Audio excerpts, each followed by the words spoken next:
I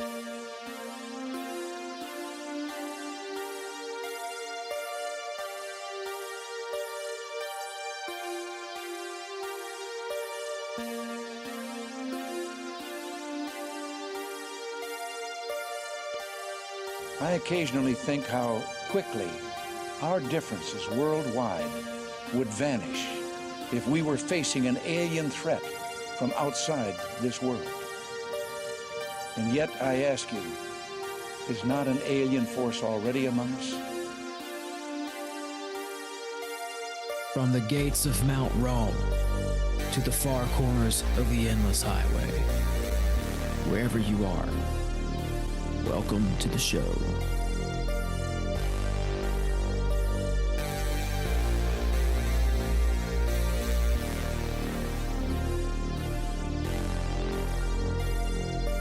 So you believe in some kind of Armageddon? Yeah, most definitely. We in the last times and days right now. The Illuminati's in effect.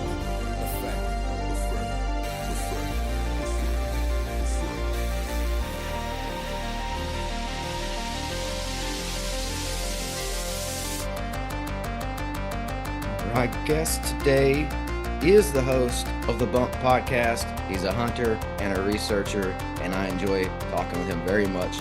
Bo Kennedy, thanks for coming on, man. Absolutely, brother. Thanks for having me. I appreciate it. Yeah. I had to say a little prayer last night because I had a sore throat.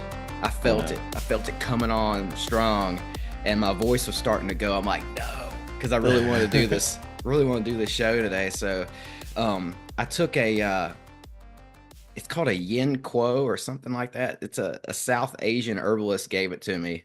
And, she's like, anytime you start to feel like you're getting sick, take one of these. So I took one last night and I woke up and like the sore throat is basically gone. So nice. Yeah. Anyway, we made this happen.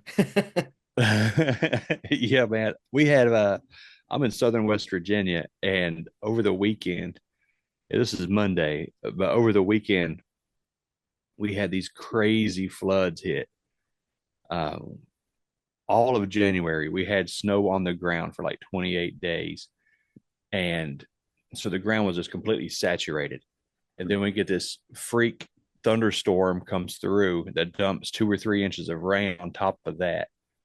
And there's just nowhere for it to go. So all these mountains, you know, all the snow and water just rushed down into the creeks and streams, and it caused massive floods. Whole communities are being damaged, and it's just been a nightmare. Where I live, I only lost power for like 4 hours. You know, I live up on a mountain, and I didn't really have to worry about that, but it is heartbreaking just to see the devastation that it caused all around the area, and it's still going on. Like just an hour ago, about an hour and a half ago, there was a coal mine just down the road here, just about 15 miles down the road. It was an old, like, shut down mine, and it blew out from all the water that's built up in it. So now the Department of Environmental Protection had to come out, and they've closed off the roads because all this old, who knows what from the coal mines is down into the rivers and stuff too. So it's just like, it is on right here, right now, man. And I was afraid power wouldn't come back. I was afraid we wouldn't be able to do our show. And that's like such a selfish thing for me to be thinking about, you know, but I just, after everything that went on with North Carolina, and now we're hit with it, Eastern Kentucky is catching, because, you know, rivers run downstream, you know, so everything that happened here is hitting into like Pike County, Kentucky. So all the snow and rain that they had, plus what's pushing down from us down onto them, is hitting them, and it's wiping out towns, man. And I know it's just going to be, it's just going to be like local help. I know that. So it's just it's a mess around here right now, man. Yeah, and I know last night you mentioned that to me. You sent me an email and said, "Hey, this is this current situation, just a heads up." And you know, I was thinking about that too. You know, last night I was like, I really want this podcast to happen too. Maybe that was a selfish kind of a thing, but I you know, There sometimes I get like I'll be coming up on an episode and I'm like, I really want this one to happen. I don't know why, but I just kind of do. But man, we'll keep those your community and that region in our prayers, everyone out there, because they're gonna need it. This is a second round of flooding to hit this region, it sounds like. Absolutely. I appreciate it, brother. Yeah. Yeah. I mean, who knows what's coming out of those coal mines too? My Yeah. goodness. Cryptids Yeah. and everything else. Who knows? Yeah. Yeah. Who knows what's gonna be running down the street tonight? So Yeah. Yeah, I know, man. I always think about that, those mines, like, and like I was talking to a guy the other day who had on he had on a Mammoth Cave System shirt. And I was like, hey, how far did you guys get into it before you had to turn around? And he was like, yeah, pretty much. He's like, we got maybe a mile or two, and that's where they stopped the tour because yep. everybody knows those things just keep going on and on and on. We don't know how far they go. Yeah. Yeah. They still don't know. Still don't know. Yeah. Who knows what's in there? All right. Well, somebody might know. That's probably why they stopped the tour. Yeah. I mean, my goodness. I mean, that's like, I went deep into some Nazi research, and they had a concept called the Agartha, I think is what they called it. Mhm. And they believed that there was this all these caves led to like a bigger inner cavern that was big enough to like have a civilization down there. Wow. And they believed it was like um, kind of fueled or I don't know. It was running off of another type of energy. They called it the Black Sun. Crazy stuff. But then when you get into the Cherokee legends, um, dealing with like where we kind of are from, Right. they have a very similar thing. Not, and I'm not at all associating Cherokee with Nazis. I'm just saying they had a a similar almost mythology about these people that lived inside the earth, and they really believed this stuff. Yeah, So man. whenever I do see something about coal mines and even like documentaries like Hellier and stuff where that whole thing kicked off because they saw three-toed footprints outside of a coal mine Right. and some kind of a weird sludge or whatever that pours out of those coal mines. Yeah, So man. it always makes me wonder. Yeah. Yeah. It's hard to tell, man. Yeah, I know. I know. Well, before because I do have some questions for you on some stuff that I know that you've researched. So I'll just put it like this. Before we get into the mother or the mothers of darkness, right? Yeah. I do want to ask you because I don't know, how did you get into podcasting? Because you were early in my Yeah. book. I I started it in like I think it was April or May of 2020. Hmm. And I tell you exactly what did it, man. It was like a little combination of things. But I'm a long time podcast listener. I loved Sasquatch Chronicles. I love the Confessionals with Tony. And I had a list of paranormal experiences that I wanted to go on to the confessionals and talk to Tony about. Just a bunch of just little gee whiz, they ain't that weird kind of stuff that I thought I could put together and make for an episode. And I waited on that forever because at that time Tony was just coming into blowing up. You know, he had been around for a couple of years and his show was picking up steam. So when I applied to go on the show, there was like a 6-month waiting list. So I was in limbo waiting on that. And then the whole world shut down in March of 2020. And where I'm a teacher, we were all sent home with our laptops to teach kids remotely. So I had all this downtime because none of the kids, as soon as they found out that their grades could not be affected in this area due to not being present for for the virtual meetings, all the kids they had the excuse of, well, I live in the woods, we don't have internet. So nothing really mattered to them. So I have all day, every day, my wife's at work. I'm sitting here with this laptop in front of me and Zoom. Yeah. So I decided instead of waiting on Tony, I would just go ahead and holler at a few people I know and start a podcast of my own. I thought I could do it. I thought it sounded really simple. I was wrong. It's not, it's not Yeah. simple at all, man. There's well, you understand because you're a one man gig too. Mhm. It's like, man, you got to do everything, you Yeah, know? we talked about this when I was on your show. I am not a technical guy, Me and I either. think you backed me up on that and said I'm not either. Yeah. There were hurdles for us folks to do this. Yeah, man. Yeah. Like, so much so, like, initially, about half of the cover art that I would do for the show for my episodes, I had to hand draw a lot of that stuff, man, because I didn't know how to I didn't know how to do stuff. So I would like draw it and then take a picture of it and then get on an app and make it look artsy. And I was like, man, this is disastrous. But Yeah. season one, I did it mostly from my phone. I would call people and be like, you want to talk about spooky stuff? But Yeah. it kind of just took off from there. Hmm. And That's cool. yeah, man, it was Did you fun. go on a show before you started outside? Like I know you didn't get on the confessionals, so you just went ahead and started, it sounds like. But Yeah. did you do any other podcast spots? No, Oh, not before I started. okay. Like I was so nervous, man. I I don't know how, but this wonderful couple from the Ozarks messaged me after I had like 3 episodes in.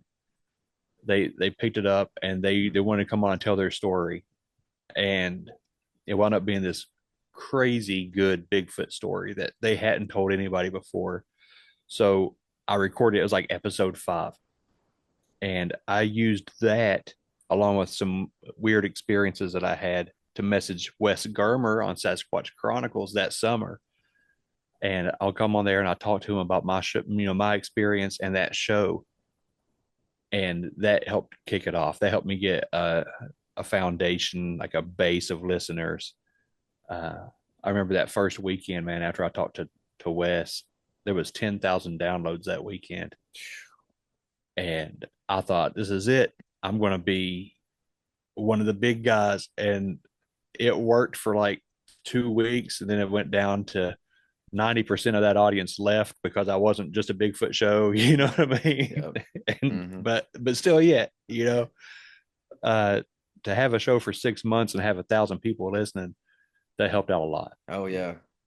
Yeah. They do leave. I had something similar to that happen to me. One of my episodes went viral. I'll just put it that way. It didn't like, I'm not talking about millions of people here, but a bunch of thousands and thousands of people saw this Reddit post about this whistleblower that I covered, and they all flocked to my show for that episode. Yeah, And like yeah, you say, you know, a large percentage of them did not stick around. yeah, man. Yeah, it's And it's tough, but probably for the best too, because there's all types on Reddit, and there's a lot of government people on there too. So it's true. That's true, man. And that's what helps about, like, you let me come on here and be a guest for your show this week, and you know people might come over and listen to the show and like it, from your audience, and that's what helps us. And I know if there was a period of time, around 2023, it seemed like every episode I listened to was just another podcaster on some other podcast talking about podcasts, and it almost became redundant after a few years, but that's kind of weeded out, and it's Yep. it's getting to now, it's just a good way to sample other people's work once in a while. So it's It, pretty fun. yeah, yeah. So when you went on Sasquatch Chronicles, it sounds like you were able to somehow weave your story in with the story of the people from the Ozarks. Yeah. And it reminded me of something. And I want to ask you if this is what happened. I had Tim Renner on, Hmm. and I just happened to ask him about one of his first episodes because I remembered it, and it was like a captivating story. And he's like, "Oh yeah," he's like, "That episode is still unfolding for me right now." It became integrated with his show, the story did, and it wasn't his story; it was a story somewhere, maybe in Indiana, not anywhere close to where he lived. But he did all this research and he reached out to these people, and they started emailing each other. So that story became part of his story, and it became part of his podcast journey. So it was like a synchronicity in that kind of a way. That did you find anything like that happen to you with this? Uh, in a roundabout way, yeah. Like for one, that episode is still my number one downloaded episode. You know what I mean? So like, Wow. I talked about that a lot early on. Um, it was his name was Dennis.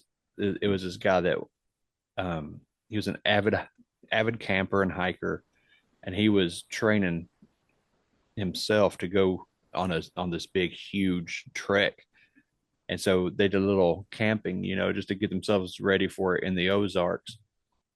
And they had this wild experience with Bigfoot coming down into their camp, visuals, um, all the crazy stuff, man. But it got to where I formed a relationship with these guys, with Dennis and his wife Ashley. We became friends through that, and I wound up having her on later. Had Dennis on another time, so it was like the first couple of seasons, they were almost like honorary co-hosts, Wow. for a little bit. And it really helped the show. Yep. And it wound up with them sending me some photos that I put online that to this day I believe it was actual Bigfoot photos. And I sent it off to a couple people, and they're like, yeah, this looks legit. And it really helped that aspect of the show early on. Mm. Yeah. Wow, that's incredible. I need to go back and check that out, man. I need to look at those pictures too. I'm always down to look at some new Bigfoot evidence, Yeah, new to man. me at least. Yeah, it was So pretty wild. yeah. Did those how many of those stories did you have prepped? So whenever you get up to the point when you did go on the confessionals eventually, right? Oh yeah, yeah. Eventually, I made it on Tony's show. I've been on there a couple times now. Hmm. I've had him on my show, maybe just once, but we're hoping to get together sometime, maybe in his studio, Yeah. sometime this year, maybe, or in the future, I'll say, Yeah, yeah. to do some Well, stuff. how many of those stories did you have prepped to go on there, or that not prepped like you made them up, but like it sounds like you compiled some like crazy stuff that happened to you. Yeah, for with Wes, it was really like I had one what they would call Class B Bigfoot experience, to where I didn't get a visual, but I had some interaction with something I couldn't explain that people say was Bigfoot. And that kind of opened the door for another experience. There's a BFRO, which is Bigfoot Research Organization. There's a guy in my area that works for them.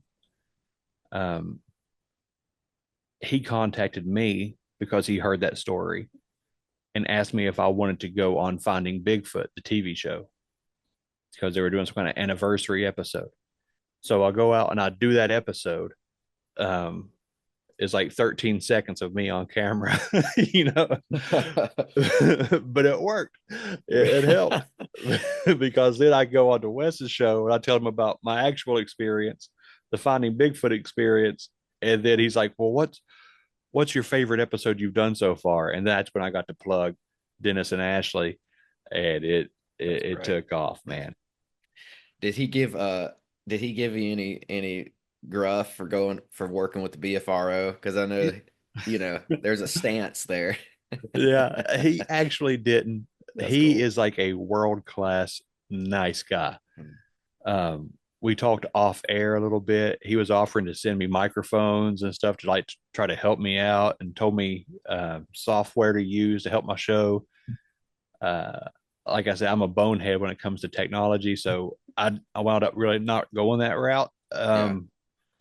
But yeah, he's just a sweet guy, man. And I reached out to him about a year ago, maybe 9 months ago, and told him I wanted to come back on and talk about some things that I where I where my experiences from talking to other people and my research has led me what I would like to talk to him about with Bigfoot. And he's like, yeah, man, sounds great. Let's do it. And then I never heard from him again. So I don't know if the emails just got lost in the ether out there, or if he's like, let me check him out, and then said, no, I don't want to I don't want to hear anything this guy has to say. So Yeah. Like maybe there was a spiritual component there that he didn't want to Yeah. Yeah, because contend with or something. yeah, he kind of stays away from, and I know that he kind of stays away from the direction I take it. Hmm. So I'd love to get into that actually. Um, yeah, man. that connection. I mean, there. Well, first of all, let me say this. I'm from Appalachia for the most part. I spent a good chunk of time there growing up. Lived there, lived out in the mountains, and I believe there's something out there. Yeah. I don't know what it is. But it's big. I've had experiences as well. I told a story on here. I'm pretty sure I told this on here. Yeah, I did. When I would get home from school or work, I'd pull up our long driveway and I would go up and kind of back the car in, right? I'd go Mhm. up to the end of the driveway and then back it in. So, and as I'm backing in, up to my right was a two sheds. One was a real big tractor shed, and it was about, I'm gonna guess here, but 100 to 200 yards away. And I would see somebody jump behind the shed out of the corner of my eye. Wow. Big, like a big dude. Yeah. And it happened to me very often. The first couple times, because this thing was so quick, right? Like I'd see it, and by the time my eyes moved to lock on it, it's already behind the building. But I'm seeing it in my peripheral. And it happened to me so many times. There was one time I got out of the car, and instead of going inside, I walked up to the shed, walked right up to the edge. I was going to peek around, and I didn't do it. I never looked. I walked all the way up there, and I couldn't look. Hmm. And it wasn't like I was gripped with fear, but there was some of that. I don't even know what the emotion was. I can't really explain it. So I never looked behind the building. But the weird part about it is, and this is why I was so curious to walk up there, is because there's nobody up there. There's no neighbors back there. Our backyard just stretched for miles and miles of basically nothingness until you get to the Blue Ridge Parkway or the Blue Ridge Mountains. That was the Yeah. backdrop of my. But between my house and the Blue Ridge Mountains, it's just a bunch of empty fields and valleys. Barely Yeah. anybody out there. I didn't have a neighbor on that side of the shed and that side of the yard. So I don't know what that was. There's a lot more that I'm not gonna go into today, obviously. But we'd hear the screams too. And I'll leave it at that because, I don't want to like totally just, sabotage this episode with my sightings. But Oh something no, was you're out good. there. Yeah. Yeah, I And believe that, man. man, like one of the next towns up from us on the map. So if you were to go due north was Galix, Virginia. And I'd always heard rumors that there was some sort of a weird military base out there that Really? not many people know about. It's like, one of these dumbs, I guess, and Yeah. that they had some experimental programs there dealing with like big cryptids or Bigfoot. So I always wondered about that too. Like if our government has like some sort of a hmm, are we involved somehow in creating these things, right? Somehow. Yeah. I don't know. Yeah. Man, that's interesting, man. It's cool that you get there and you don't look Didn't look. beyond. Like Mhm. I get that because in the location where I had my experience, there were days like you said, I love to hunt. I love to be out in the woods. Can't get enough of it. Very comfortable out there. But there was a few mornings where I would back. I had a truck at the time. I would back my truck up to my hunting spot so I could get out and I'd walk, however far I needed to go to get to my spot.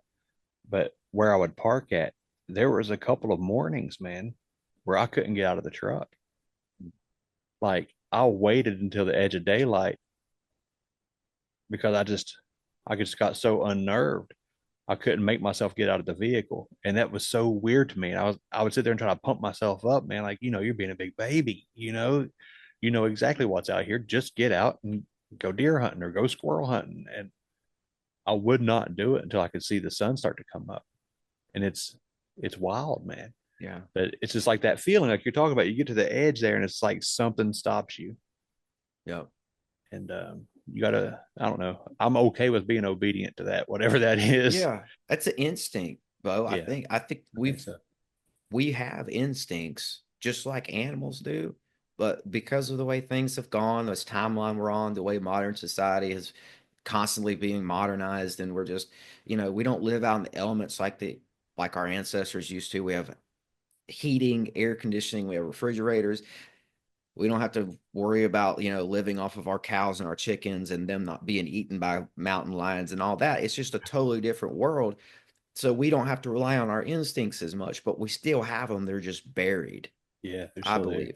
And I think that those instincts play a key role in our supernatural stories, because something happens when we're dealing with the supernatural, whether it's around the corner or whether it's, I don't know, whether it's a haunted house or you're out in the middle of Appalachia and you're hearing screams and wood knocks. Something kind of kicks on with us, I think, when we're in those situations, and it's instinct. Yeah, I agree, man. Or it's I think so. instinctual. Yeah, some kind of self-preservation kicks in. Yeah. How much of this, because I feel like we could go two ways right now. I feel like we could go Elude, or we could go Lilith connections. Unless, or is there no split there? Are they the same? Well, one feeds into the other. As far as I look at it, yeah, I believe,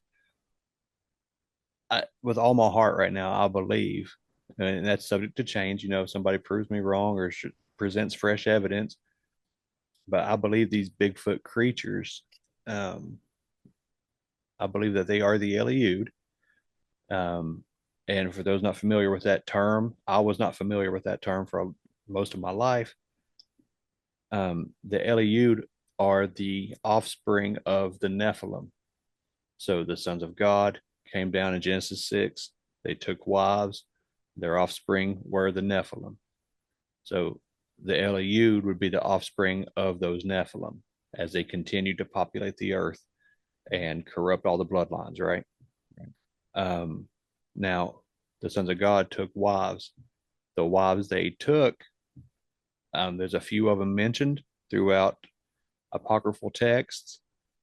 They would include names like, I'm horrible with pronunciation, but Agrit was one, I think her name was. It was a longer name, but I'll just shorten it to Agrit. One was Nama, and one is Lilith. So in that relation, it would be that Lilith would be the grandmother of Bigfoot, and these other cryptid creatures, possibly like Dogman or whatever else. It makes sense to me. I mean, yeah, you've got, because you're just following the lineage here at that point. Yeah. It's just abomination after abomination. And that explains how Noah was the only, they say it was like perfect or something, but it's just that he was undefiled. His bloodline was still pure, Adamic blood. And that's when God wiped them all out, because they were not of him. They were abominations and they were corrupt. So yeah, it says Noah was pure in his generations, I think is what it says. And I think it's a reference to genie, or what am I trying to say? His genes, right? His genes were perfect. And that plays right into this seed war thing. Yeah, man. Yeah, absolutely. It's the seed war. It's the seed war we see in Genesis 3:15 here. And so she have you seen connections with her and Samael? Or yeah, Um, I've seen that Samael and there was that other one. Uh, Man, the name's escaping me right now. Oh, it's on the tip of my tongue. But there's another one that supposedly that was the name of the particular um, fallen Hmm. that took her. Um, you'll see names like Azazel. Um, Well, and with him again, we're back at the Watchers in Genesis 6. He's one of the Watchers who came down yeah, and was locked in the earth by, I think, Raphael. yep, yep. That's the guys, man. Hmm. We're just trying to find it in my notes, but yeah, that might be the one.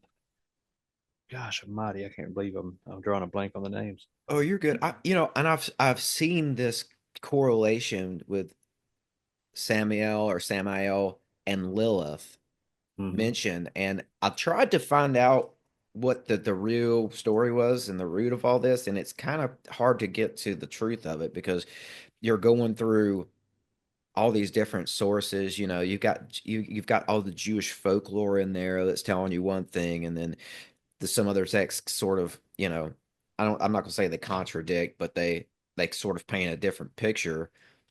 But I came across this stuff about Baphomet recently.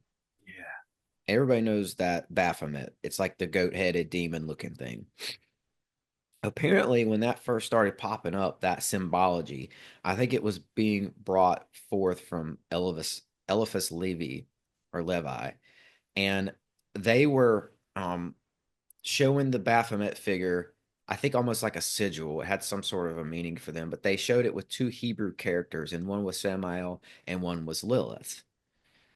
And symbolically for them, it went back to the Garden of Eden, which this is where things get a little weird. And this is not necessarily what I believe, but they believed that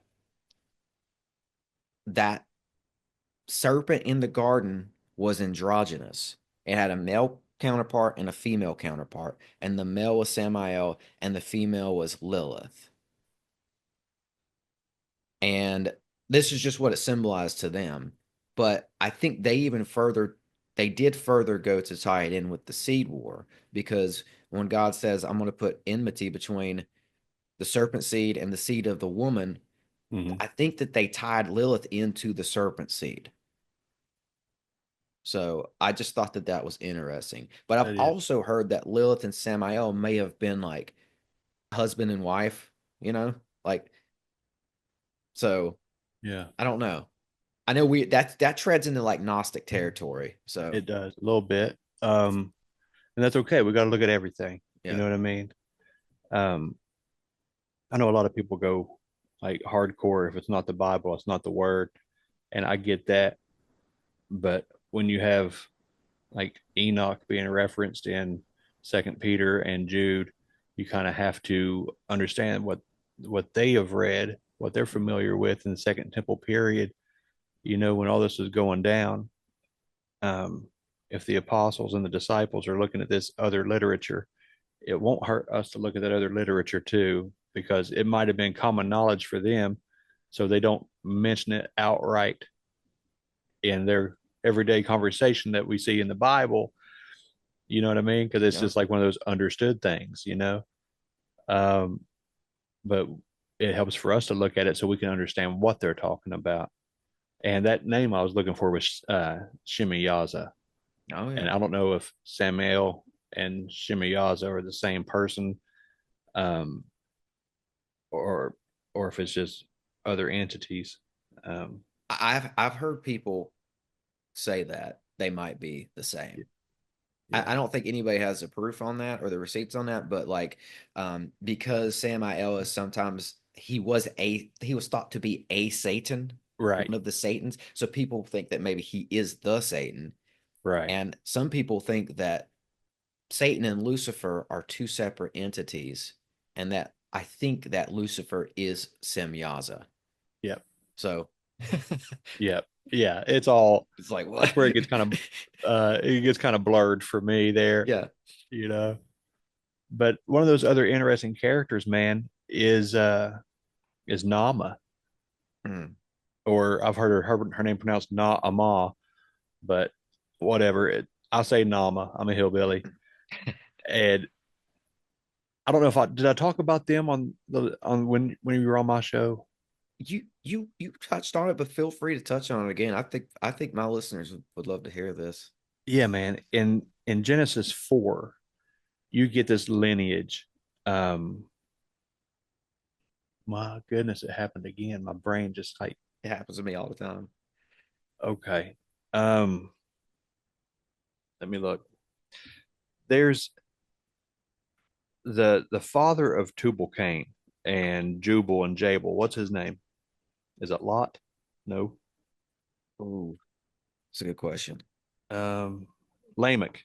Lamech. Lamech. I knew it was an L name. All right. You in Genesis 4, you get this guy, Lamech, right? Or Lamech. He talks about how if Cain was cursed because he killed a man, then he should be cursed sevenfold because he's also killed a man in cold blood. And he is the first time, I think, the first time that we see polygamy in the Bible, right? He had more than one wife. And it talks about his lineage there, like his offspring. And it goes into Jubal and Jabal and Tubal Cain. And it explains that, and also mentions a daughter in there, and that's Nama. Now, the Bible is not really known for sharing a whole lot of females in the offspring lineage, right? It'll be like this one begot this one begot that one, but it usually sticks with the men. But in Genesis 4, it mentioned this girl's name, and it mentioned that all of Lamech's offspring were masters of these different crafts, like art and music or weaponry, metallurgy, that kind of stuff. What I find interesting is Nama, she is listed in some of these extra biblical texts as one of the women who were taken by the sons of God, by the Watchers, and produced the Nephilim. Now, if we go with the theory that is mentioned in Enoch, that these Watchers, they exchanged technology for these women, it would explain how maybe Lamech, this evil, horrible person, offered up his daughter Nama in exchange for his sons to be given these gifts by these Watchers. And so we get the name of the daughter for whatever reason mentioned there in the Bible. And then we get the explanation that all his sons have these gifts, that this abilities, these technologies that they're masters of. Where did that come from? It's not a huge leap to think that maybe that list of names of these women is factual, and that Nama was one of the queens of demons that was actually with these Watchers, you know. Yeah. It just helps tie things in together for me, man. I think she's an interesting character. Because it's in First Enoch chapter 6-8, and it tells us, you know, which Watchers were taking which wives and stuff like that, and what they exchanged for them. And that's where Azazel comes in, because he had supposedly got with Nama. Yeah. And of course, you know, for people listening, we are talking about the Genesis 6 event here, where the Watchers, I think there were 200 that came down to Earth. They descended to Mount Hermon. And the Bible does say that they came down. It uses that terminology. For me, that points to them being somewhere in a celestial realm. Yeah. That's for me. That's my opinion, but it does say that they came down. Semyaza seemed to be leading the pack. And I think this is important. And I think understanding who his cohorts are is also very important, because I think that we're going to see Semyaza again in the end times, because he shows up. I believe he's in the book of Revelation, and he's Abaddon or Apollo. And I think that in the book of Enoch,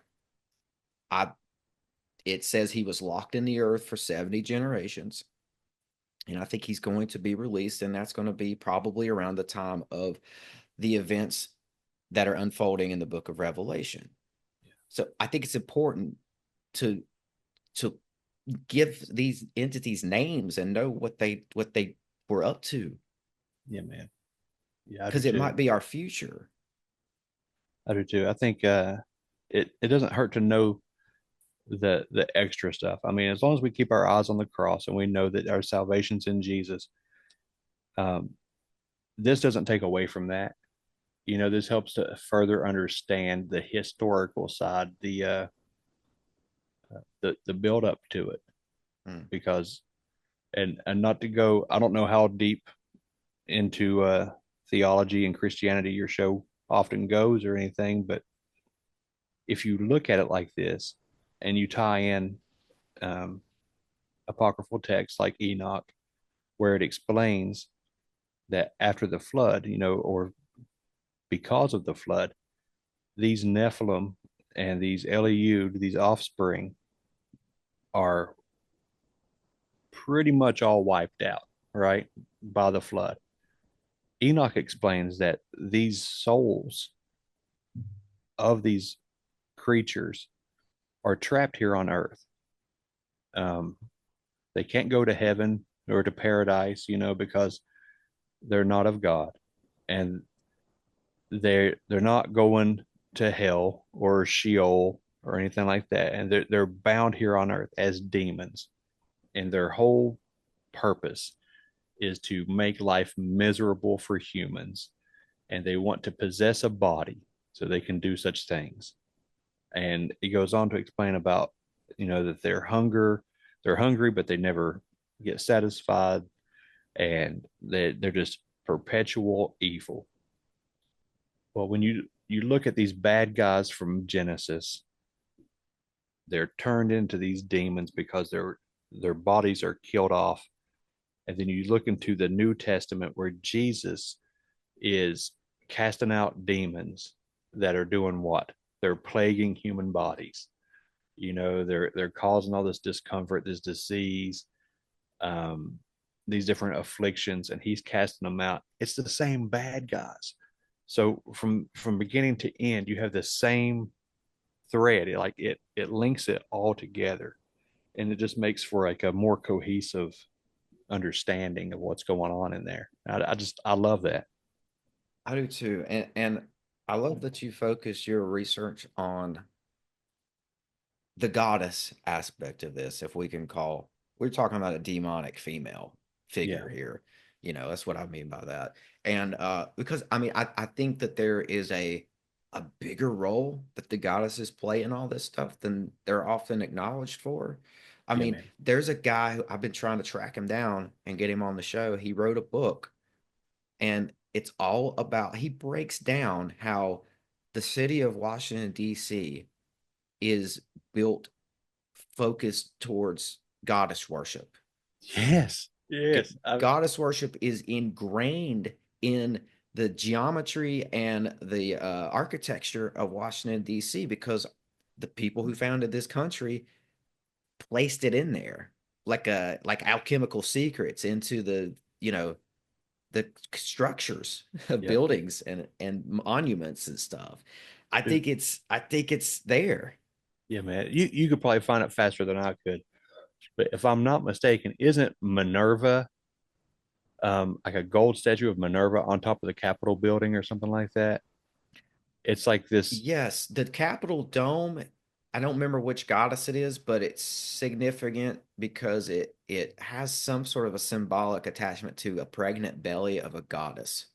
Yeah. Yeah, it's definitely there. Yeah. It might be Minerva. I think it might be, man. Yeah. I mean, look, you know, it's not just DC. You know, here in Nashville, we have a 49-foot statue of the goddess Athena. Wow.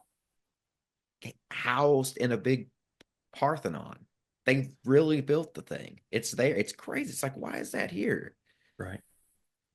And I think, going back to Revelation, for my research, I see Ishtar being involved with everything, the whole timeline from the beginning to the end, because I think that Ishtar and Lilith, from what I could tell, are these primordial entities that were around before we were around, before humanity was around. And look, I know I was almost laughed off a podcast one time for talking about this because they want everything to be fallen angels. Everything's not fallen angels, guys. Right. There are other entities that I think it helps to understand, because I think with Ishtar, I think she's the Babylon, the whore of Babylon that you see in the book of Revelation, mentioned basically right alongside Semyaza or Abaddon and Apollo.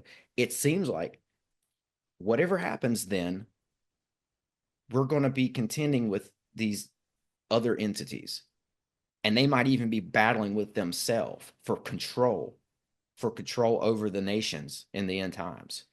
Yeah. But the goddesses, again, I mean, like, these demonic female figures, they seem to play a role in this stuff. Yeah, I believe that too, man. They're definitely there. I have a hard time with people trying to minimize female roles, and I'm not some kind of like feminist advocate or anything like that. You know what I mean? Don't get me wrong, but I don't understand why feminine roles are so watered down or discarded on either side of this argument. Like as far as like early church goes, females played a very important part. Like if you look at Romans 16, it mentions like half a dozen or more women that were crucial to the early church. And I don't mean to go off on a tangent about that, but I don't know. It just like that part strikes a nerve when I hear that women aren't allowed to speak in church or some kind of weird stuff, man. But as far as like these statues and things go of these goddesses, at no point in history do people make monuments and statues like that just because they think they look cool. You know, there was a guy that I had on my show, broke my heart because I really looked up to this guy. Had him on, found out that not only was he a Freemason, but he was into goddess worship and the divine feminine, and he is all about that action. He is all about these goddesses. And when we understand that DC, like you're talking about, was laid out and built by Freemasons and chock full of symbolism, and then there's these goddess statues everywhere, it shows you what they were up to, from the jump, man. And I think that needs attention too, because if we're under those leaders, do we fall under, are we coming into agreement with something unknowingly? You know what I mean? It's yeah, I think that happens too, because, and I think it's kind of crazy when atheists and occultists don't believe that these are real entities. Now, I know doesn't sound like that's the case for this guy. It sounds like he actually believed that they were entities. But my point is, there's just a lot of confusion when you get into this, and a lot of people I think are being like led astray, like what you're saying, like, these entities have a way of coming down here and combining themselves with cultural movements.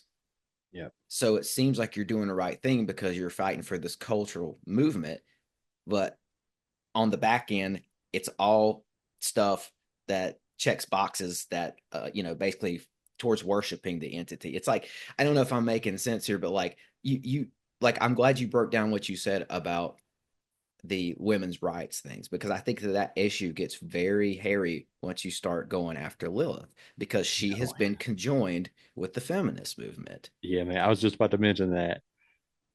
I I had a lady on my show. Well, almost on my show. We were recording together, and it was right after I did my first big spiel about Lilith. She sent me an email.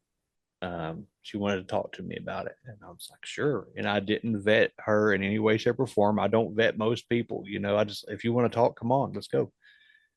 And when she came on the show, and I kept the recording because I don't want to forget it, but when she came on the show, this lady was talking about how important Lilith is and how she is a feminist figure. Like, it's like she's some kind of icon to the feminist movement. That Lilith was just misunderstood, that she was a victim, that she was forced to do things she didn't want to do, and that we should just feel sorry for her and be. And it just got in this weird, twisted. Like, no, you know, no.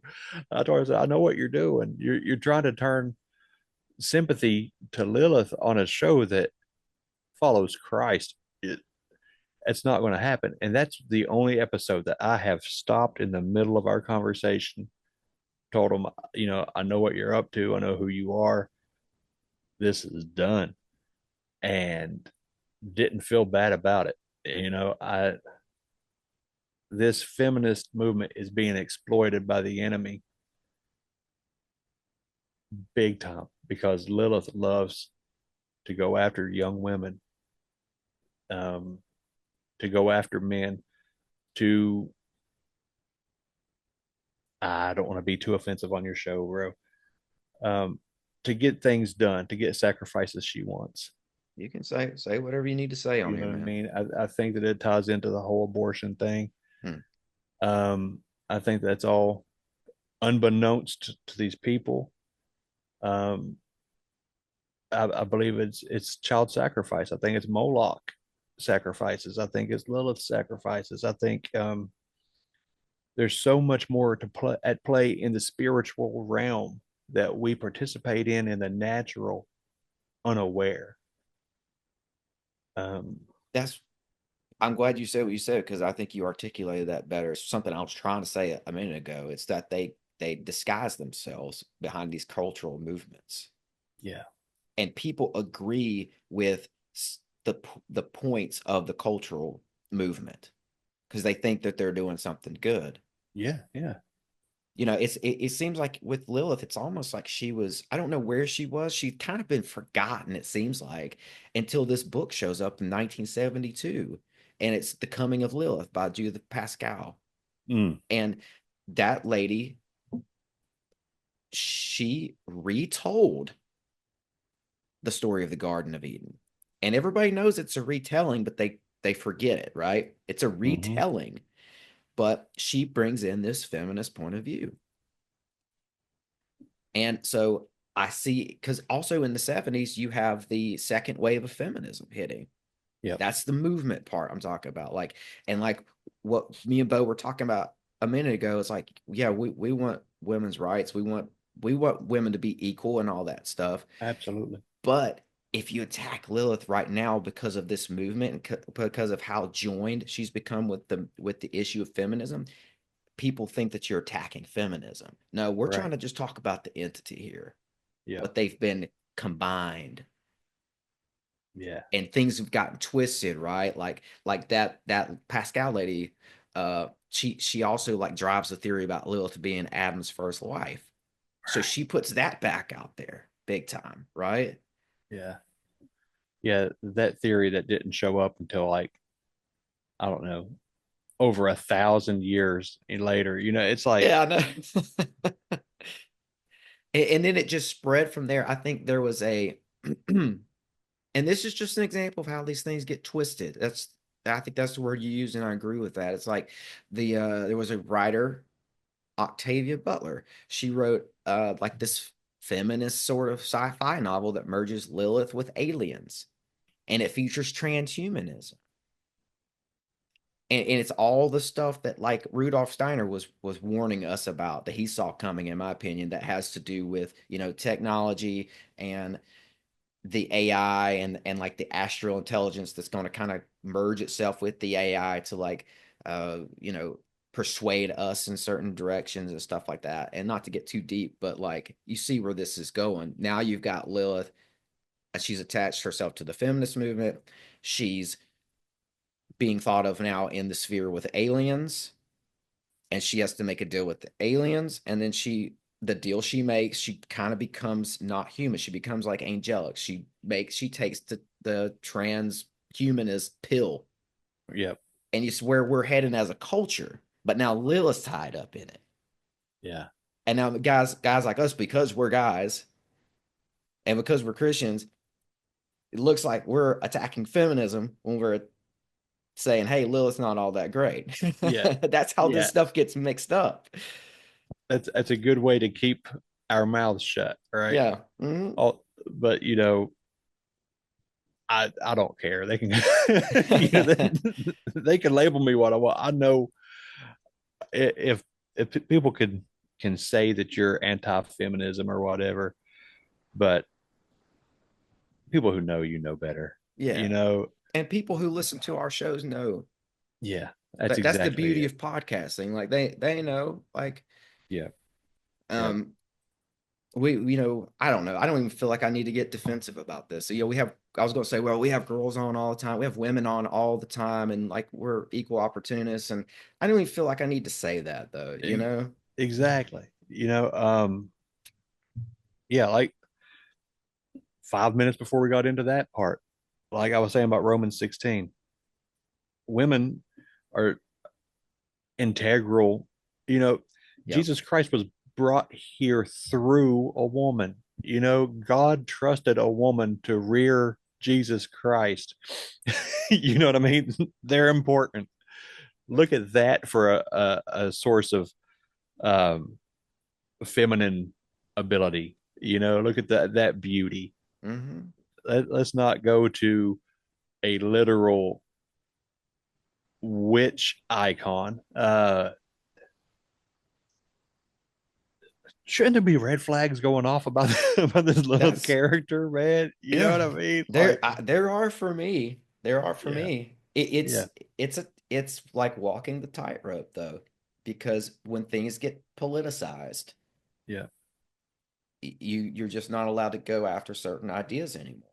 Yeah. A perfect example about politicized. There is a big movement where the where racism was exploited in America. You know, and so there's this movement, it became, I guess, a nonprofit organization that was supposed to help embolden and give a voice to a minority group here. And then once you start going into the weeds of who the founders of this organization are, they're cultural Marxists, and they're against the nuclear family. They want men out of the picture. They want to break up homes. You know what I mean? And all the money that they raised is being used to buy themselves mansions. And what do they encourage to do?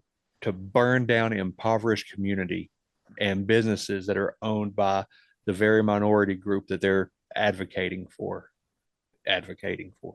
You know what I mean? Yep. It's like, and it got twisted to where if you were to speak out against them for years, it was looked at as you making a racist decision. Yes. It's like you weren't allowed to just be objective, you know, to just look at the truth and look at the facts and look at what's really going on. You had to just hush up and not say a word. And that's just, those kind of things won't last. You know what I mean? They kind of implode. They eat their own. And it's a wonder to me. And I think we're seeing it now, maybe. I think that women, for the most part, the greater majority of women don't associate themselves with anything like this. They know that femininity has nothing to do with uh, being able to have an abortion. That's counterintuitive, to they know. Mhm. And for the small marginalized crowd that have been misled, I just pray that they come to, that they see through this and take a step back and look at it as for what it really is. That there's a spiritual enemy, and they're after their children. The enemy is after your kids, and Yeah, I see it that's as the a spiritual. problem. Yeah, it is. Yeah. I see it as a spiritual war too. Absolutely, I man. just wanted to highlight that because that aligns with my beliefs, and it goes back to Ephesians. It goes back to we're at war with principalities, in my opinion. Yes. And still in Ephesians, the role that we have here, whether it was our intention or not when we started podcasts, is Ephesians 5:11, to expose the darkness. When something falls in your lap, man, if you see a venomous snake against somebody's car tire and they're walking to go get in their car, are you not supposed to say, "Hey, watch out, there's a snake," because you're now snakist? No. Yeah. You know what I mean? It's I, our job. If we have the information, we kind of have to share it, man. I think if we are real, they're real. Yeah. These other entities, and I think they've been around for a long time, and a lot of times they get us confused down here. They know how to manipulate humanity. Oh yeah, man. They've got thousands of years of just street cred and street wisdom on us essentially. Yeah. And but yeah, man, Ephesians 5:11, is that the verse where you're we're kind of called or persuaded to expose light or Yep. shine light on the darkness? Yep. That's great. I because I see that's why I even brought up Lilith on here with you, because I see you doing that. It's kind of what I'm trying to do too with this Ishtar character, because Yes. I see her being way more involved with stuff that's happening right now. It's like that book I was talking about where they tied Lilith in with the alien thing, right? I see Ishtar being tied in with it too in a lot of ways. But can we talk about Lilith a little bit more, and like could we talk about maybe like Isaiah 34:14? Oh yeah, man. Because I was on this show recently, and I kind of got called out for bringing up Lilith. They asked me like, where are you getting Lilith from? She's not in the Bible. Oh yeah. Yeah. So Sure. Sure, she is. so and I agree with you. Yeah. I agree she's just not in every translation, but Right. I've got the verse right here. I'll pull it up. Yeah. It talks about the Lilith makes her home in the wilderness, right? In the Yep, trees. that's it. That's the one. It says, so all right, I've got a couple versions here. Yeah. Um, I'm going to read the ISV Bible version, okay? It says, and desert creatures will meet with hyenas, and goat demons will call out to each other. There also Lilith will settle and find for herself a resting place. AMP Bible says Lilith will settle there and find herself a resting place. Yes. Herself. Herself. Yeah. ASV Bible says they don't use Lilith, but they say night monster. They say the night monster will settle there and find a place to rest. Yeah. CEB Bible says the goat demon will call to his friends, and their Lilith will find a resting place. And I got one more. CJB Bible, it says Lilith, the night monster, will lurk there and find her a resting place. Yes. Yeah, she's absolutely. And that's Isaiah 34:13, right? I thought it was 14, but maybe it's 13. It might be 14. Yeah. But yeah, she's definitely in there. And she's in Psalm 91. Hmm. This night monster, another translation for night monster was the night terror. And in Psalm 91, verse 5, I believe it is, it says, I will not be afraid of the terror by night. That's the title of the demon. It says, I will not be afraid of the terror by night, or the arrow that flies by day, of the pestilence that stalks in darkness, or the destruction that lays waste at noon. Those four are different demons. If you look at the Septuagint, those are titles. It's like they're capitalized. It's like it's talking about specific creatures, specific demonic names. So yeah, Lilith is mentioned there, and that goes back to early history, where pieces of Psalm 91 would be inscribed on what they called incantation bowls, to where people would write that into a bowl, maybe particularly that verse, as part of a divorce formula to separate Lilith from their families. Yep.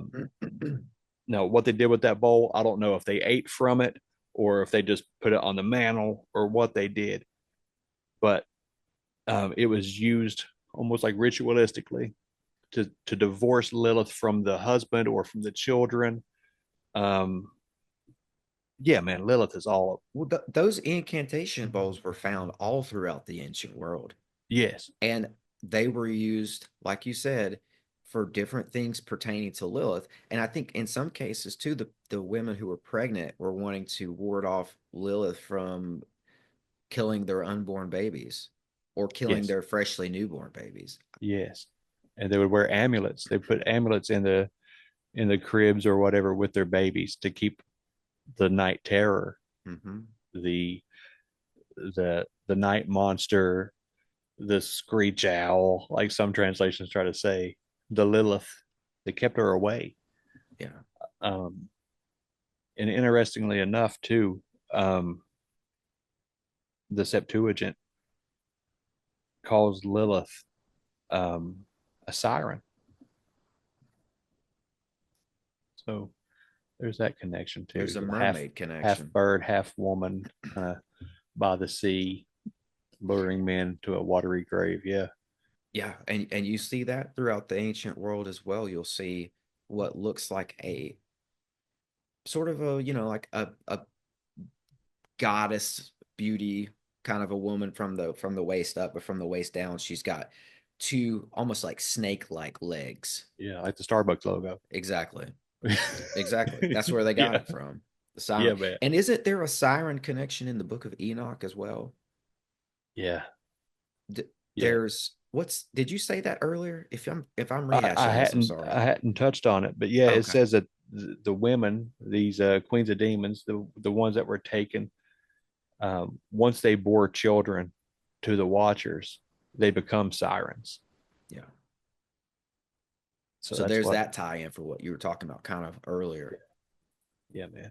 And all this stuff gets twisted though, guys. That's the thing. It's like even down to the amulet thing. It's like there's a version of the story that says when Lilith was running away from Adam, she ran out over the waters and she was chased after by some angels. Yep. And the angels worked out some deal with her and said, here's an amulet. Anytime you need protection, use this and call on us. And we, you'll have protection for your kids or for your seed. And that's a, but then you see, you know what I mean? It's like there's different ways of looking at these stories down to the amulets themselves. Oh yeah. It's crazy how this stuff gets twisted or misunderstood or whatever throughout the years. Now, why would anybody want to use a figure like that for empowerment?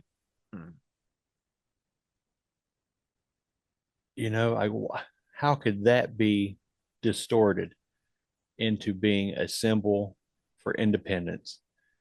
It's just the work of the enemy, man. Yeah. I mean, yeah, and even back to this verse, Isaiah 34:14. It's like I found this one version that really like sheds light on this and how this is a demonic entity. Like not like an angelic figure. She's more of a she's I would guess she's in the realm of a demon. And she's found in demonology. Um in Oh yeah, the what's in the Dead Sea Scrolls, she's listed under a list of demons. yeah. So, and I don't know if you know about this, man, but it's the MSG Bible. Have you ever heard of that? I don't think so. Okay, I hadn't really either until recently. I found it. It's a guy named Eugene Peterson. He was like a theologian, and he wanted to add context to into the Bible. And I think it's in a way where it's almost like what a pastor would do with a sermon, where they'll focus in on one verse, but they'll have a whole lot to say about that one verse. Oh I yeah. think that's what he was doing here. And I don't know much about this, so I'm not necessarily promoting this. But anyway, his version of Isaiah 34 I found interesting. He said, it's God's scheduled time for vengeance. The year of all Zion's accounts are settled. Edom's streams will flow sluggish, thick with pollution, the soil sterile, poisoned with waste. The whole country is smoking, stinking, a garbage dump. The fires burning day and night. The skies black with endless smoke. Generation after generation of wasteland. No more travelers through this country. Vultures and skunks will police the streets. Owls and crows will feel at home there. God will reverse creation. It'll be chaos. He will cancel fertility, emptiness. Leaders will have no one to lead.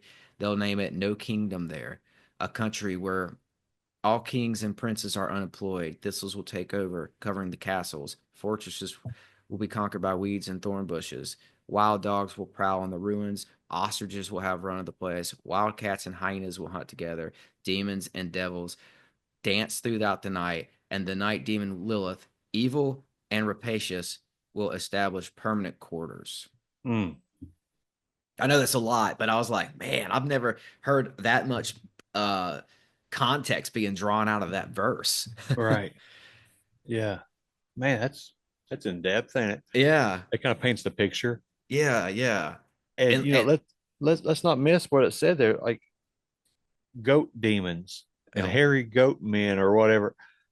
Uh, Is that not satyrs? Is that not what uh is that not kind of like a Baphomet, you mm, know? Even but it's at least satyrs. There's some versions that call them satyrs. yeah, I saw that too when I looked up all those translations. A lot of the verses say satyrs in Yeah, place man. of the goat demons. And if you look into goat demons in my Bible, there's relations with those and Azazel. Yeah. Yes. Yeah. Azazel, ain't that what they called the scapegoat Yeah. when Abraham took Isaac and Hmm. laid him down, and then you had the goat, the ram in the bush, or whatever. From there on, they adopted the custom that once a year they would put their sins onto this scapegoat and release it into the woods to Azazel. Yes. Um, And so it's he was there. capitalized. They they Yeah, they're not talking about Azazel as a word that necessarily refers to a ritual or some sort of act. They capitalize it because it's referring to an entity, in my yeah, opinion. yeah, absolutely. Yeah, this is the reality of it, man. This is the And there's also a verse that I came across where the Israelites were told not to prostitute themselves to goat demons. wow. I have to look that up and send it to you after because I don't Yeah, remember it yeah, off the yeah. top I'd of love my to. head.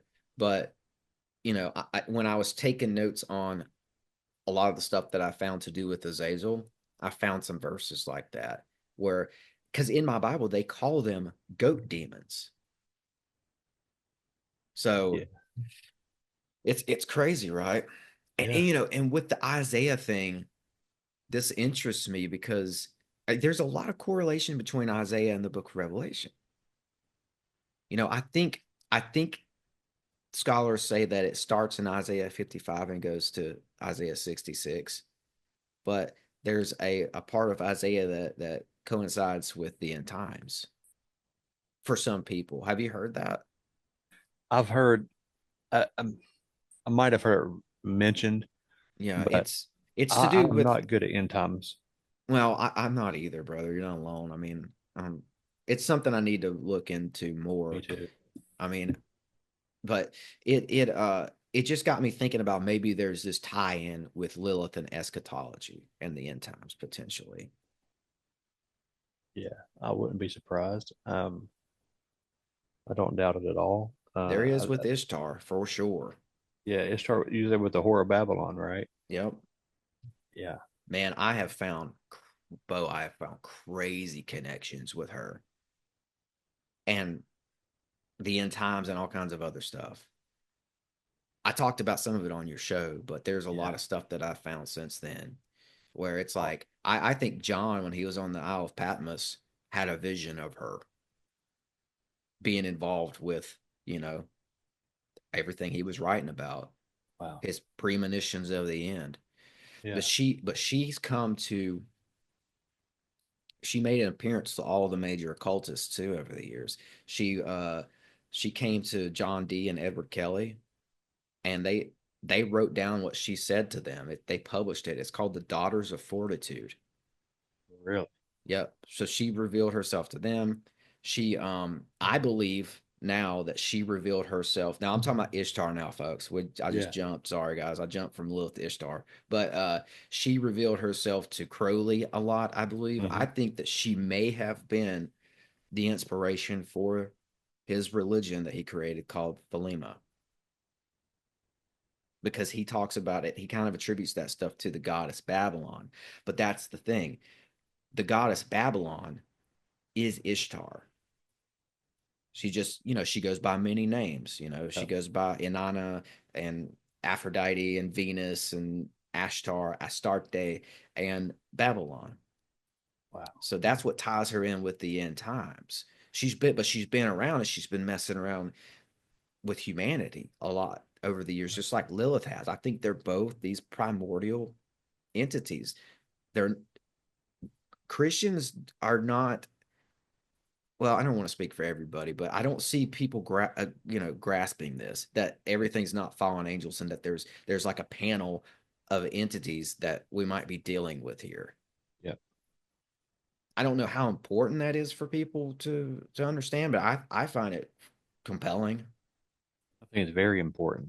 Um, just like going into Heiser, I'm Mm, reading through Supernatural right now. Actually, I've read the Unseen Realm, but I wanted like that quick guide of Supernatural. It's kind of like the simplified version of Unseen Realm. And Dr. Michael Heiser, he goes into how there's this divine counsel, you know. The only thing that are angels, angel, of course, just means messenger, you know. So not everything in the heavenly host that that is beneath God in the spiritual world, not all of them are messengers, not all of them are actual angels. Um, it's hard to tell what all there is. Um, but there's an excerpt of when God sits with the divine. It's in Kings somewhere. It talks about King Ahab, and God's like, he got a plan to dethrone Ahab, and he sits with the council and lets them entertain offers of what to do to fix, to take out Ahab. And one of these spirits, one of these entities says, I'll go down and be a lying spirit and I'll enter the mouths of all these people to spread rumors and gossip and get him kicked out. And God said, that'll work. Like he entertained their suggestions. Not that he needs to, it's God, but that he did.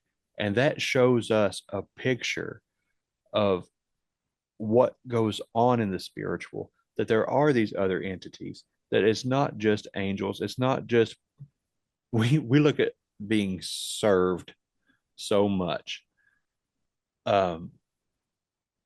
We try to make it all relate, like it's all about us, but there's other things that are going on. You know, there's other things that have been there since the dawn of time. God created the heavens and the earth, but he says, let us make man in our image. If he's talking to the Trinity already knows because God knows. So he's letting the council know that he's about to make man, and he does it himself. You know, he doesn't have cherubim and seraphim out there creating man. He does it himself. But it's that he is talking to other entities, and if there's a rebellion or whatever, that we know that they have to have been given free will. So there could be bad entities. It's hard to tell how old this Ishtar being is. It's hard to tell how old all of any of the evil side, how far back it goes. Um, Jesus saw Satan get smoked out of heaven, right, and fall to the earth. Who was around then? You know what I mean? It's like, Yeah. Well, I do think there's references to Astarte being around and being one of the morning stars, possibly who witnessed creation being made. there you go. There you go. Mm-hmm. It's wild, man. It's wild to think about beyond just us. It's important for us to realize that there is a whole spiritual realm that we are a part of, but we're not it. You know? Heiser's, yep. Heiser's work, just for people listening, what Bo's talking about. Check out Heiser's work if this interests you at all. He's very accessible. He would go on pagan podcasts. He Yeah. talked to anybody about this. He'd go to UFO conventions. Yeah. He was on Coast to Coast. Yeah. He'd go to UFO conferences and conventions because he thought, you know, these people, they may be kind of atheistic or they had a different, you know, they had an Anunnaki worldview or whatever. He said, but that means that they were more open minded than trying to talk to people in the church, you know? He had a point. So, yeah, He had a point. yeah, I think that's part of the reason why if there is a well, I'll just rephrase it. I think podcasts have done well to step up and become that sort of that UFO conference, if you will, on a bigger yeah. scale. Yeah, Because for sure. people from all ways of life are interested in this stuff. Yeah. Because all the verses we're talking about, the divine counsel, the morning stars, that points to, for me, that points to us not being alone in the universe. Right. And Absolutely. it fits perfectly in at a UFO conference. Yeah. Because we're on the same page with unbelievers, even at the end of the day, with this stuff. As far as us not being alone goes, we're being visited, we're being infiltrated, even possibly we're being meddled with, and with how old these entities are. Yeah, it's hard to say, but I got some clues because with the two ladies of darkness we've talked about today, with Lilith and with Ishtar, they both come out of Mesopotamia. Yeah. That they go back to the oldest known human civilizations, and the Yeah. Sumerians. They're in their creation myth. So the first peoples that we know about, were recognizing them as being around before humanity. That's why I say they're primordial. And Lilith she's in the Epic of Gilgamesh. And so is Inanna. So again, you got Lilith and Ishtar in one of the oldest texts that we know about. And Lilith is in Babylonian demonology. So they go back. Let me ask you this, and you may have asked me when you were on my show, but I want to ask you because either you are the king of segues or this just kind of happened with what I had been thinking about for the last 15 minutes. Like you have brought it to that point. Let me ask you, man. Chris Bledsoe. Got some stuff to say. But go ahead. Is that Ishtar? I think so. I think so. And to acknowledge what you're saying about the segue thing, I wasn't doing anything. I'm just going with the conversation at this point. That wasn't intentional.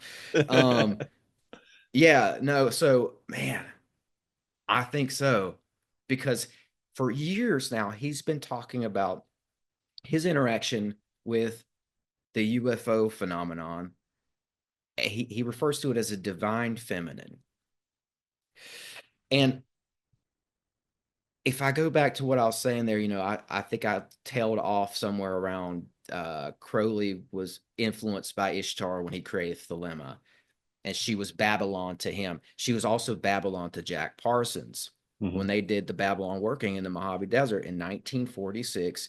He was in touch with, I believe, Ishtar, because even he had visions of her riding the great beast, that symbolism that's associated with her, right? So that ritual stretched out for a long period of time in 1946, and it ended with him getting a prophecy. He was dictated a prophecy by this female entity, and she said, in 9 months' time, I will be loosed on the earth because of this ritual. If you look at the calendar from when he was told that 9 months from there is the beginning of 1947, basically January of 1947. And then, of course, in 1947, that's when this modern UFO movement begins. Yeah, it kicked off. It kicks off. So I think she's 100% associated with that. And I could keep going with those ties. I'm not going to do it today, but let's just say this.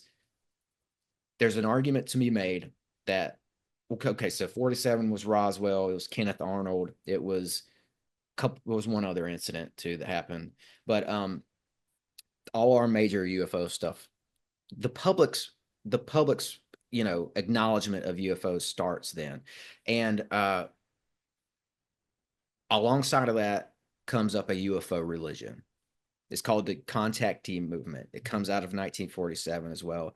And there's all these ties to Ashtar and Ishtar within that. So she's present, in my opinion, with this thing. She's behind the scenes associated with it somehow. I think that is what Chris Bledsoe is talking about when he says a divine feminine figure is embodying this thing for him. And I'm so glad you brought this up, because I just saw yesterday probably a clip of him on a big podcast, and he's talking about he's making some big prediction. He said in 2026 something's coming. Now they marketed it as him saying it was the coming of Christ in this reel. They basically said, Chris Bledsoe says, Christ will return in 2026. But when you listen to what he says, I think something's coming in 2026. It may be the return of Christ, or maybe it may be the return of her, or something like that. I'll send it to you.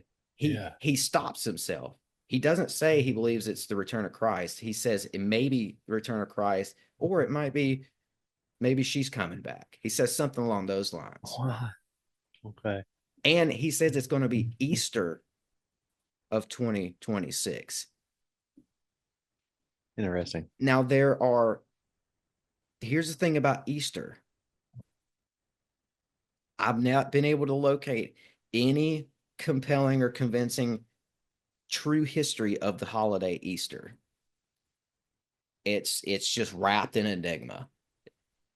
The further you go back, the more it just kind of fades. We don't know where that came from. There's a notion that it started out as a ritualistic holiday for Ishtar. I've heard that. I don't know if that's the case, but I will say this. Easter is how some cultures pronounce Ishtar. So it is her name. Beyond that, I don't know. Speculation, but I just found it interesting that Chris Bledsoe, because he gets his stuff from somewhere else. This. He's communing with something, right? Yes, he is. Yes, he is. He's not making it all up. But I don't know who knows if who knows what it is, but it's something else. And I don't think it's his own mind is Right. what I'm saying. And I don't know, man, just the way he worded that on this big podcast. He said, maybe it's her. And he said Easter. And I'm just like, you know, I got red Yeah. flags. Yeah. Yeah. Big time. Big But time. I don't know. What did you have? I mean, I just went on a huge tangent, man. I'm sorry. What made you bring up Chris Bledsoe? I don't know, man. That was it. It just crossed my mind. We're talking about this this feminine entity, this, you know, and the alien connection, and then there's Chris Bledsoe, the UFO of the gods, with this feminine entity that comes to him that's just so beautiful and little and innocent and giving him all this guidance or whatever. It's just it can't be coincidental. I don't know. This is the train I'm on, Bo. I Yeah, think man. that she's tied up in it. Yeah, she might be the one to watch for. I think so. Yeah. Because I told myself, and I've said this in prayers as well. Like if I'm not correct with this, I'm going to stop. I'm not, because I'm not here to, you know, put out false information Right. I'm not trying to throw out some counter narrative because I have some agenda. I'm not mixed up in all this stuff. Nobody here tells me what to say on my podcast. Right. Nobody outside of here either. Like I'm just saying stuff that is revealed to me through my research. And the minute that I see something that contradicts this Ishtar thing, I'll say it. I'll say, well, she wasn't involved like I thought. Right. But I'm not seeing anything yet. Right. Everything we're seeing today is this war between cosmic entities and humanity, I think. And I think the goddesses are involved in a big way. And I think Lilith, she's involved. And I've been tapping into this Ishtar thing, and I think she's involved. And here's the thing, it goes back to the 315 seed war. This might be a crazy thought, but I don't think that Lilith and Adam had to have kids for us to have this serpent seed, because I hear that sometimes. I think that there is a serpent seed that maybe does predate the Nephilim, but I think maybe it goes back to Cain. When Cain left to start his civilization, maybe, the human Cain line wasn't cutting it. So then the Watchers created the Nephilim as reinforcements. I know that's a crazy thought, but whether or not that's the case, I still think that there's Justin Brown is pretty good about breaking this down too, that there's a serpent seed, not just from the Nephilim. From the Nephilim, yes, but maybe with this line of Esau and maybe with this line of Cain as well. Yeah. Yeah, well, I mean, it says that Cain went and found a wife.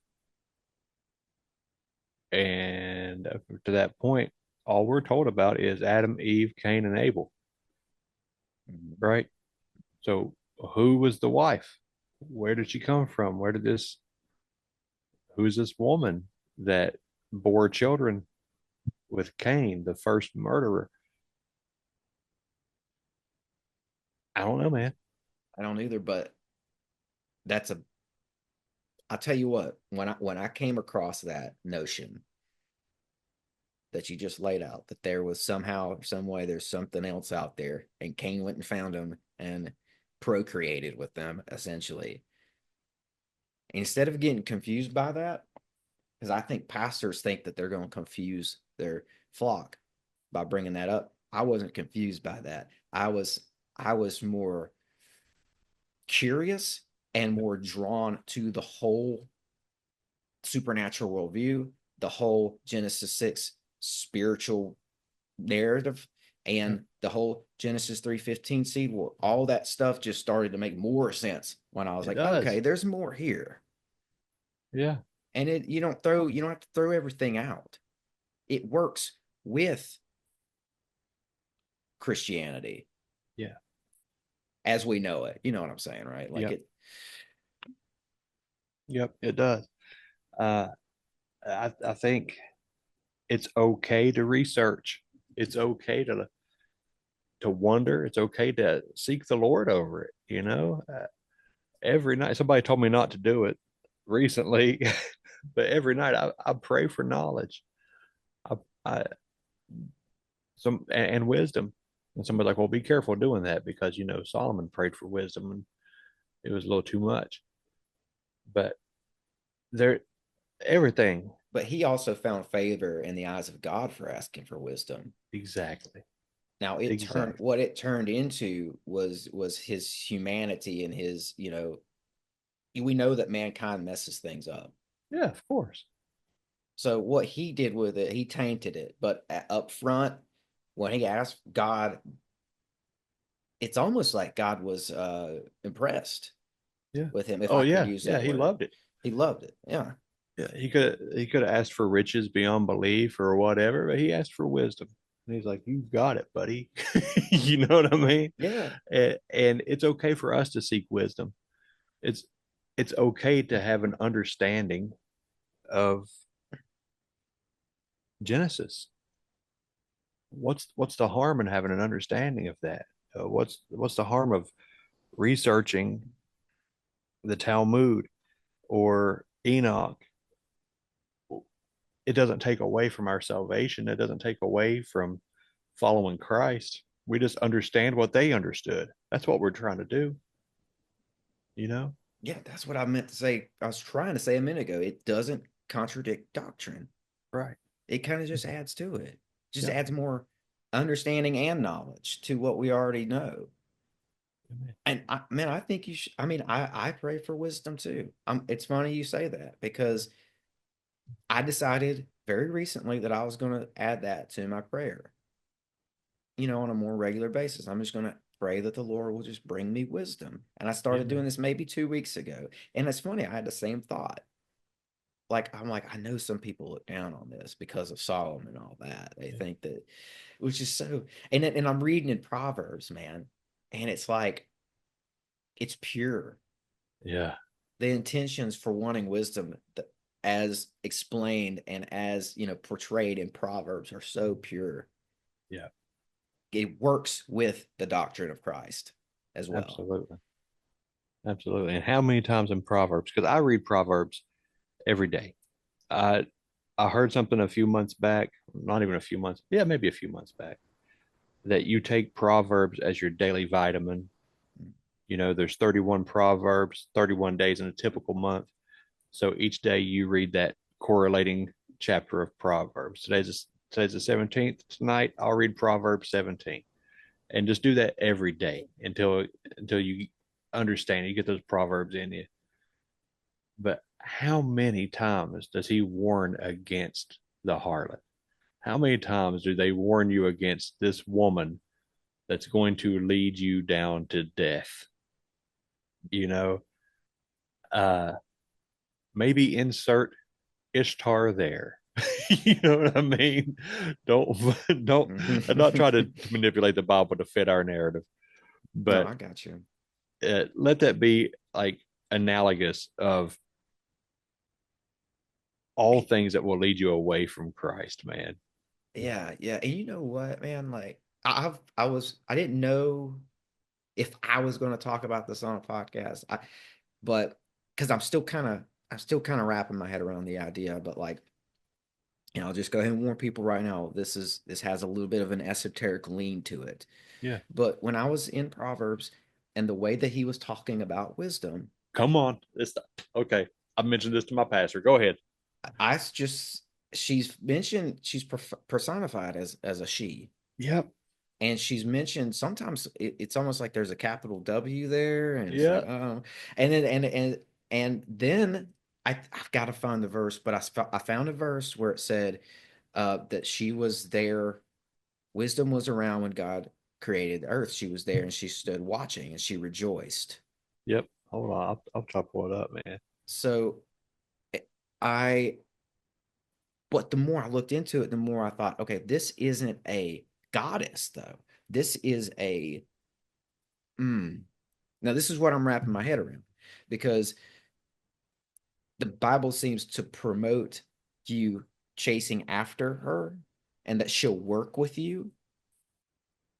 And it, and there's a way, it seems like the Bible is presenting for us Christians a way to do that without it being worship, right? Yep. But on the same token, I don't think that she's a goddess, but it does seem to suggest that she was around when God created some things and she rejoiced. So it's almost like it's a cosmic essence. And I know this is getting deep, but Dude, I want to be real careful too about this. But I think she's a spirit, man. that's what I was thinking. I'm like, maybe it's this wisdom is this thing, it's this essence that is able to take the form of a she somehow. Dude, I don't know. And I asked my pastor about it, and he's like, that's good, maybe, and just let it go. Like, because, and I get it. He doesn't go down the rabbit holes that I go down, but it's Proverbs 8 where wisdom is introduced so profoundly. In verse 22 through, I don't know. I'll stop in a second. Yeah. It says, now this is the NASB 95. I love the New American Standard 95. It's my go-to daily. But in Proverbs 8 and 22, it says, the Lord possessed me at the beginning of his way, before his works of old. From everlasting I was established, from the beginning, from the earliest times of the earth. When there were no depths, I was brought forward. When there were no springs abounding with water, before the mountains were settled, before the hills I was brought forth. While he had not yet made the earth and the fields, nor the first dust of the world. When he established the heavens, I was there. When he inscribed a circle on the face of the deep. When he made firm the skies above. When the springs of the deep became fixed. When he set for the sea its boundary, so that the water would not transgress his command. He marked out the foundations of the earth. Then I was beside him as a master workman, and I was his daily delight. And I was daily his delight, rejoicing always before him. I'll stop there. I took it to 30. That's what I was thinking about. And I in chapter 1, I think verse 20 is where he has her personified as a woman, and it seems like she takes on this personality because she says she's going to laugh at people's calamity when they realize in a panic that they need her wisdom, but it's too late. Yeah. So she seems to have like this textual life of her own, and I think she's referred to as Sophia sometimes, and that might be where maybe the Gnostics took it and gave it its life of its own. I don't know. I need to study it more, but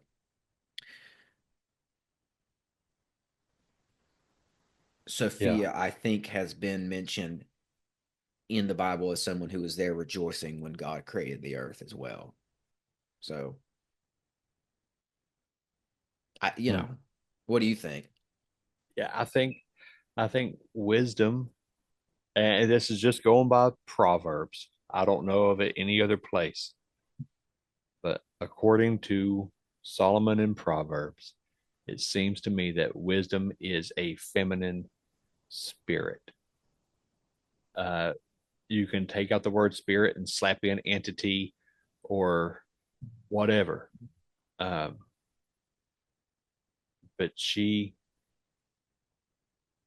seems like a honorable female figure. Yeah. That's good. To be used for, not used, but to be, I don't know. There's a purpose. There's purposeful, we're meant to kind of chase after this, but not worship almost. It's like a fine line almost. Well, it's like we know we have guardian angels, right? Mm-hmm. And that sounds fairy tale for some people, maybe. We're not supposed to really call on the angels ourselves. But again, Psalms 91, one of my favorite ones, I think it's Psalm 91:11. says he will charge his angels concerning you to guard you in all your ways. Okay. So God has assigned us angels to guard us in all of our ways, a guardian angel.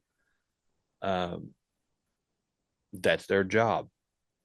Wisdom looks like she's got a job.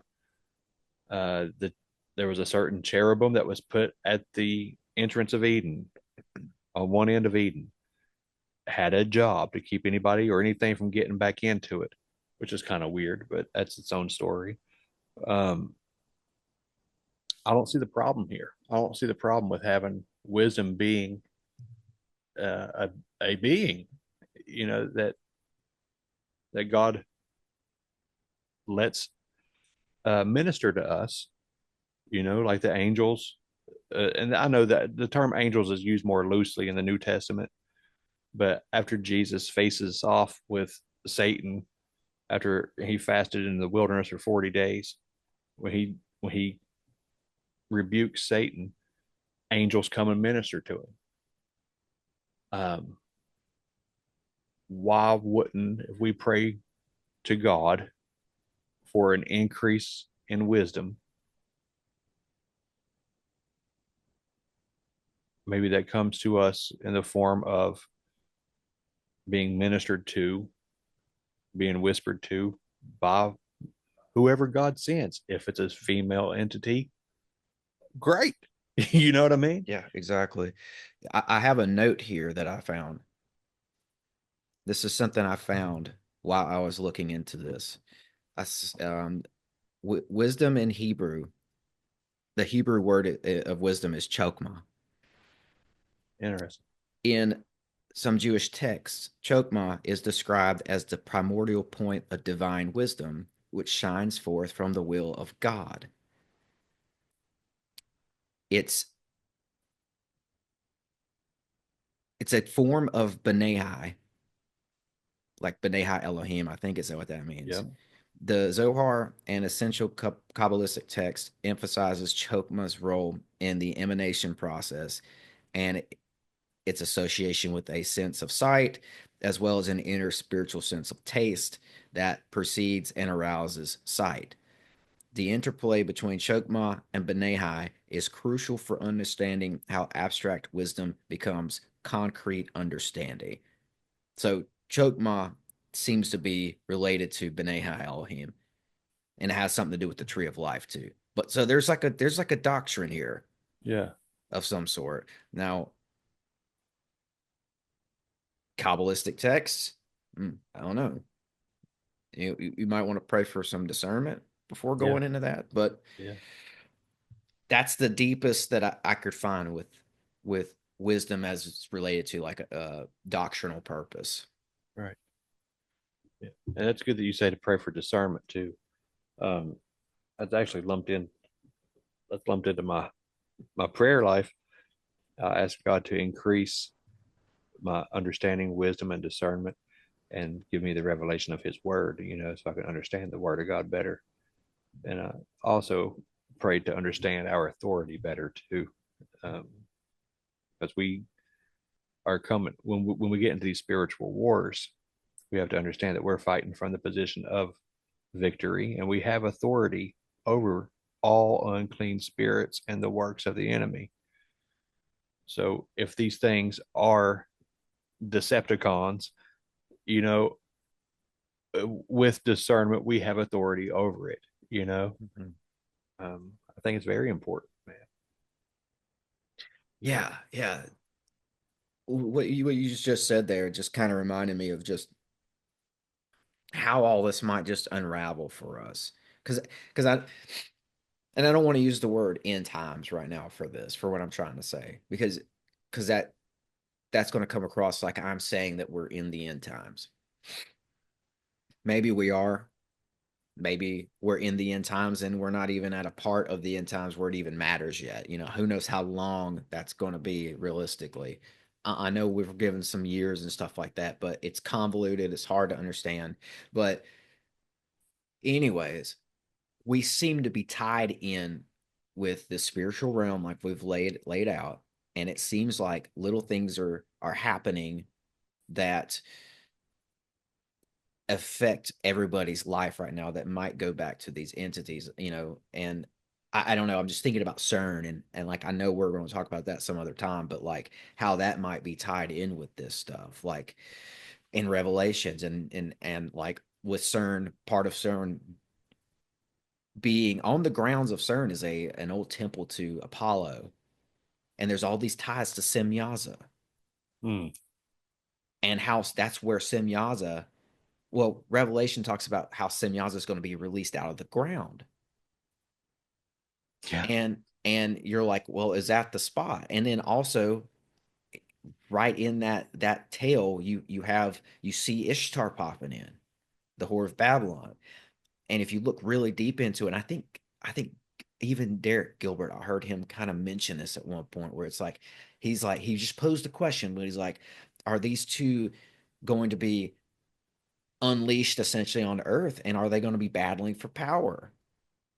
Wow. And for the Antichrist, I think he made that tie. He's like, they're going to want control of the Antichrist because, and it resonated with me because of what I know about studying Ishtar. She likes control. She was trying to control Gilgamesh so she could control that kingdom. She likes to come down and latch herself onto these leaders of nations and get control that way.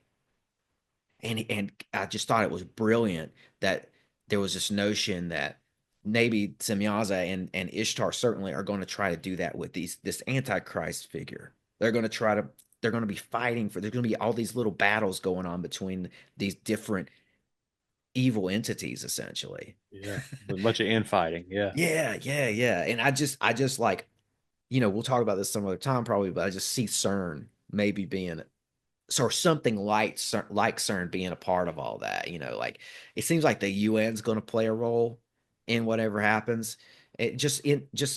Organizations like that. Yep. They're going to see be that. That's how the one world government and religion are going to be pushed forth by these organizations, right? Yeah. So, yeah, UN, World Economic Forum, all that. Yeah, man. Yeah, I'm with man. you, buddy. Yeah. I'm with you. Wow, what a talk, man. Yeah, bro.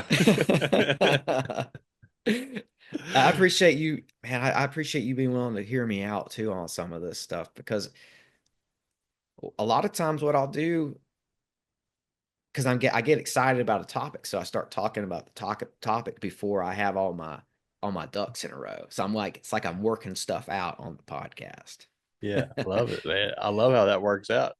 And like that's what I was doing with you with Rahab on your show. I was just kind of still working it out, Yeah, man. Dude, this is so fun because this is 100% just a conversation between us. It's like before we recorded, you're like, anything you want to talk about? Like, Nope. we scheduled this a month and a half ago. There's like, no, there's absolutely no plan whatsoever. Let's just talk, buddy. Yeah. This is the best. I love it. Yeah, I love it, man. And well, I don't know, before we get off here, I've been asking people, do you have a supernatural experience that you would like to share? Yeah. One immediately came to mind, so I guess I should share it. I have no earthly idea how you feel about deliverance or exorcism or that side of spiritual warfare in the Great Commission that Jesus Christ gives us in Mark 16 verses 17 and 18, I believe. It says that we will cast out devils. The first time I got a taste of that reality and our role in that, and this is very woo-woo for a lot of people that are Christians, I get that.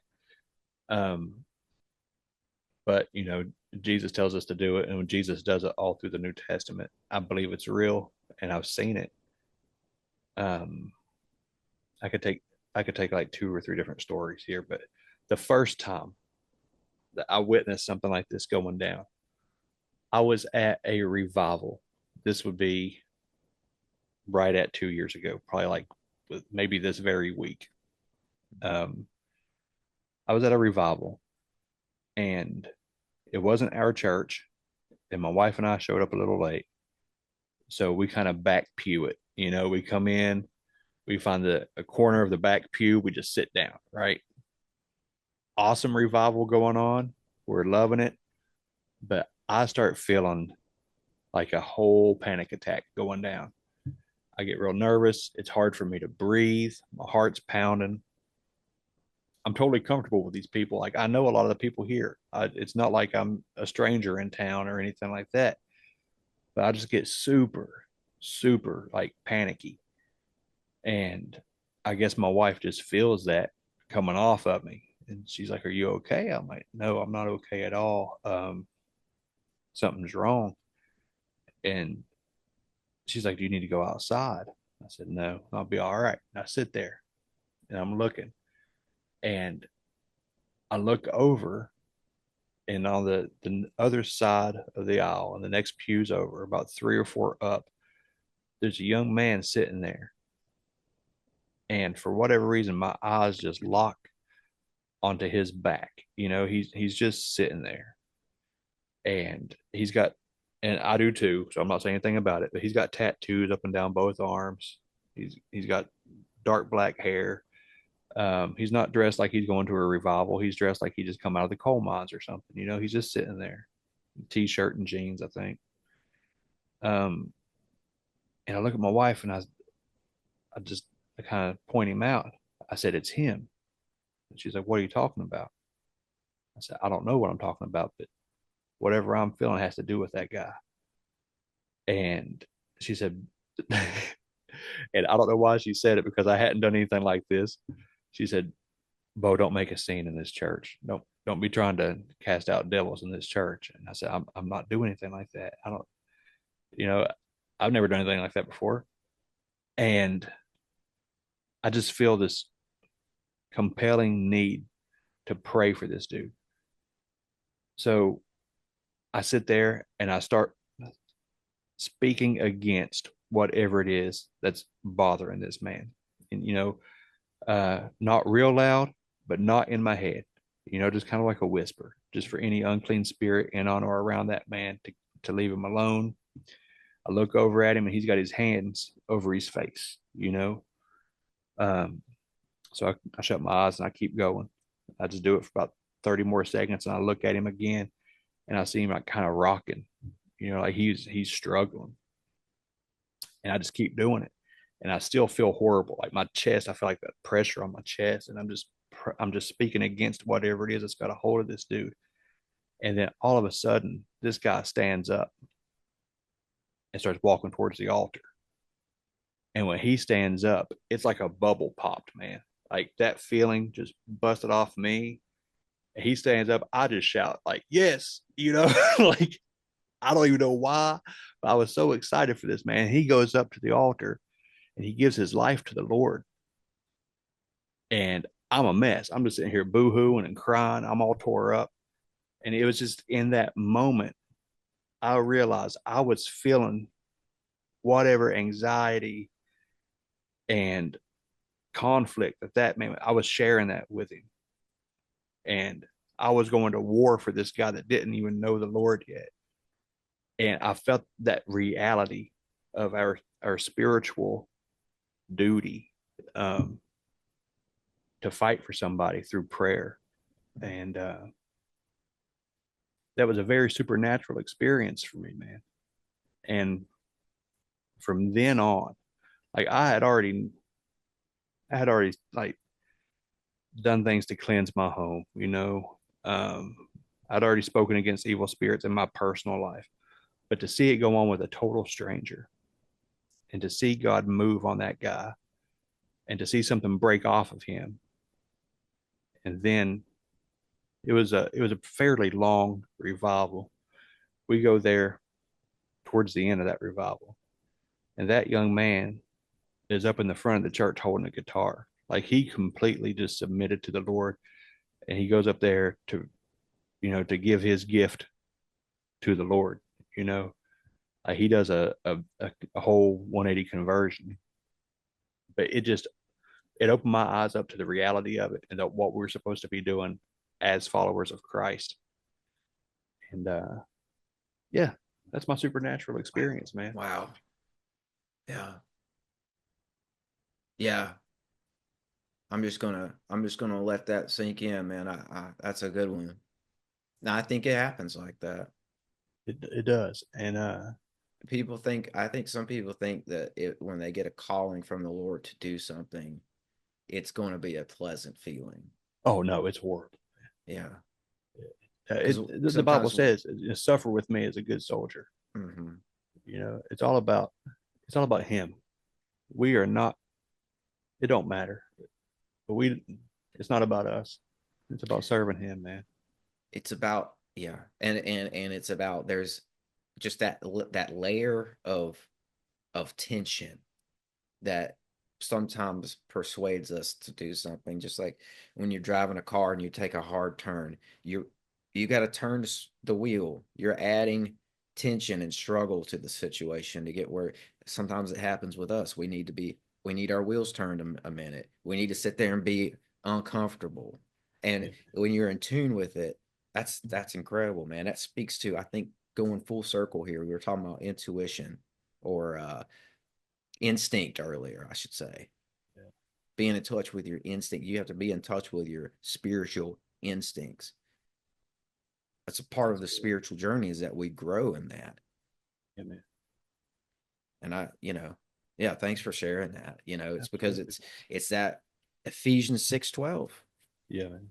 Too. There's, for our struggle is not against flesh and blood, but against the rulers, against the authorities, against the powers of the dark world, and against spiritual forces of evil in heavenly realms. Amen. Struggle, tension. Yeah. Well, it's been great, Bo. I appreciate you coming on.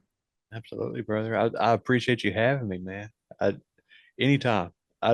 We'll work out schedules. We'll make it happen, brother. Yeah. Because when we get going on some spiritual topics or the Bible, even, or just the concepts in the Bible, when we get going on that, it's good. And I think it was spirit led today. I do too, bro. So yeah, tell everyone where they can find you, brother. Absolutely. Thank you. Yeah, it's the Bump Podcast. It's on all podcast platforms. It's on YouTube. I've been putting segments onto TikTok, which is a little bit of work, but I've been putting like 9 and 10 minute segments on TikTok, so where you can watch full episodes on there too if you want to.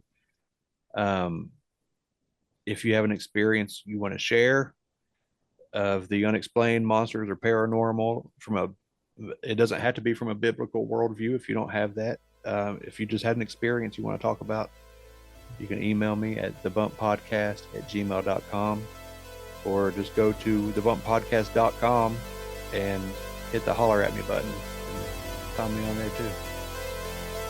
Check him out from the link I'll have below. As always, break the mold, conquer the realm, and thanks for listening.